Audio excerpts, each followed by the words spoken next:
కారులో కూర్చొని ఉన్న భూమికి ఫోన్ వస్తుంది. ఫోన్ రాగానే పరిగెత్తుకుంటూ వాళ్ళ నాన్న ఉన్న రూమ్ దగ్గరికి వెళ్తుంది. అక్కడ తలుపు ఓపెన్ చేసి చూడగా వాళ్ళ నాన్నగారు కింద పడిపోయి ఉంటారు.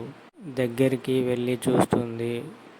శరత్ చంద్ర పొట్టలో దిగి ఉన్న గాజు సీసాను తీస్తూ ఉండగా పోలీసులు అక్కడికి వస్తారు.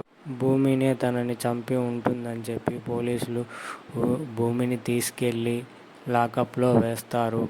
హాస్పిటల్లో జాయిన్ చేసి ఉన్న భూమి తండ్రిని చూసి అపూర్వ చాలా కోప్పడుతుంది.